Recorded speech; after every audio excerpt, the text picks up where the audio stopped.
ఎంపీగా ప్రమాణం చేసిన రోజు జై పాలస్తీనా అని నినాదాలు చేసినందుకు మజ్లిస్ ఎంపీ ఓవైసీకి యూపీలోని బరేలీ కోర్టు నోటీసులు ఇచ్చింది.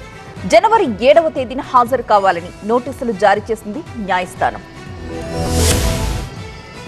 మజ్లిస్ ఎంపీ అసదుద్దీన్ ఓవైసీ మరోసారి చిక్కుల్లో ఇరుక్కున్నారు. ఎంపీగా ప్రమాణం చేసిన సమయంలో జై పాలస్తీనా అంటూ నినాదాలు చేసినందుకు ఓవైసీ న్యాయపరమైన వివాదంలో చిక్కుకున్నారు. ఉత్తరప్రదేశ్ లోని బరేలీ కోర్టు ఆయనకు నోటీసులు జారీ చేసింది. జనవరి 7వ తేదీన తమ ముందు హాజరు కావాలని కోర్టు నోటీసులు జారీ చేసింది. బరేలీ జిల్లా కోర్టు నుంచి ఓవైసీకి నోటీసులు అందడం సంచలనం రేపుతోంది. ప్రమాణ స్వీకారం తర్వాత ఓవైసీ జై భీమ్, జై తెలంగాణ, జై పాలస్తీనా అంటూ నినాదాలు చేశారు. చాలా రోజుల నుంచి మజ్లిస్ అధినేతపై ఈ వివాదం నడుస్తోంది. అయితే ఈ వ్యాఖ్యలపై హిందూ సంఘాలతో పాటు బీజేపీ నేతలు ఓవైసీని తీవ్రంగా విమర్శించారు. తన వ్యాఖ్యల్ని పూర్తిగా సమర్థించుకున్న ఓవైసీ తన వ్యాఖ్యలు రాజ్యాంగ విరుద్ధం కాదని అంటున్నారు. ఓవైసీపై బరేలీ జిల్లా కోర్టులో గత జూలైలో వీరేంద్ర గుప్తా పిటిషన్ దాఖలు చేశారు. ఈ పిటిషన్ పై విచారించిన న్యాయస్థానం ఆయనకు నోటీసులు జారీ చేసింది. పలువురు బీజేపీ ఎంపీలు ప్రమాణ స్వీకారం తర్వాత జై శ్రీరామ్ అంటూ నినాదాలు చేశారన్న ఓవైసీ భారత్ ప్రజాస్వామ్య సెక్యులర్ దేశమన్నారు. జనవరి 7వ తేదీనే బరేలీ జిల్లా కోర్టులో కాంగ్రెస్ ఎంపీ రాహుల్ గాంధీ కూడా హాజరు కావాల్సి ఉంది. కులగణనపై రాహుల్ గాంధీ చేసిన వ్యాఖ్యలు ప్రజల్ని విభజించే తీరుగా ఉన్నాయని వీరేంద్ర గుప్తా పిటిషన్ దాఖలు చేశారు. రాహుల్ కు కోర్టు నోటీసులు జారీ చేసింది.